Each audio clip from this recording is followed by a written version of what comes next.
Hello అండి, welcome back to our channel. ఈరోజు వీడియోలో అయితే నేను డ్రై ప్రాన్స్ టమాటో కర్రీ చూపిస్తున్నాను. ఈ డ్రై ప్రాన్స్ని మాత్రం మనం ఫస్ట్ బాగా వేయించుకున్న తర్వాత ఒక చాటలో వేసి ఒక రాయితో మాత్రం రబ్ చేయడం వల్ల వాటికి ఉన్న హెడ్స్ అండ్ టేల్స్ రాలిపోతాయి. ఆ తర్వాత మనం ఒక వాటర్లో ఉప్పు పసుపు వేసుకొని ఆ క్లీన్ చేసి పెట్టుకున్న రొయ్యల్ని మాత్రం వాటర్లో వేసి కడుక్కోవాలి. ఇలా కడగడం వల్ల అందులో ఉన్న బ్యాక్టీరియా అయితే పోతుంది, నీట్గా అవుతుంది.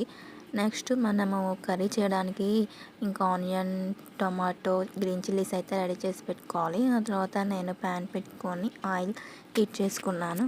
అందులో కొద్దిగా జీలకర్ర ఇంకా ఆనియన్స్ వేసాను. ఆనియన్స్లో కొంచెం సాల్ట్ వేసాను. సాల్ట్ వేయడం వల్ల ఆనియన్స్ త్వరగా వేగుతాయి, ఇంకా టేస్ట్ కూడా బాగుంటుంది.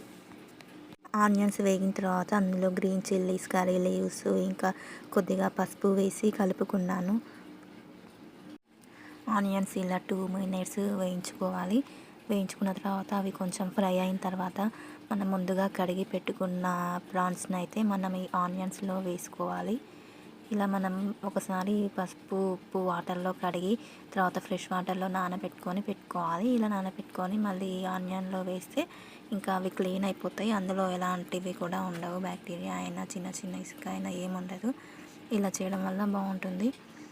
ఇలా ఆనియన్స్లో ప్రాన్స్ వేసి మనం ఫ్రై చేసుకొని మూత పెట్టుకోవాలి. ఆ తర్వాత అవి ఫ్రై అయిన తర్వాత కొంచెం టమాటో అయితే వేసుకోవాలి. టమాటో కూడా వేగిన తర్వాత 5 మినిట్స్ వేగిన తర్వాత అందులో సరిపడా అంత కారం వేసుకోవాలి. నేను ఇందులో కారం వేయట్లేను, ఆల్రెడీ ఆనియన్లో వేసాను కాబట్టి. ఇలా కారం వేసి ఒక 5 మినిట్స్ ఉంచాక మనము గ్రేవీ కావాలనుకుంటే వాటర్ వేసుకోవాలి. వాటర్ వేసుకొని కాసేపు ఉడికించుకోవాలి. తర్వాత అయితే మనం కొద్దిగా కొబ్బరి పొడి ఇంకా గరం మసాలా, ధనియా పౌడర్ అయితే వేయాలి. ఇవి వేయడం వల్ల కొబ్బరి పొడి వేస్తే చిక్కగా వస్తుంది. ఆ తర్వాత మళ్ళీ మూత పెట్టుకొని 10 నిమిషాలు ఉడికించుకున్న తర్వాత లాస్ట్లో కొత్తిమీర యాడ్ చేసుకోవాలి. అంతే అండి, ప్రాన్స్ కర్రీ రెడీ అయిపోయింది. ఓకే అండి, చూసారు కదా వీడియో. నచ్చితే like, share and subscribe please.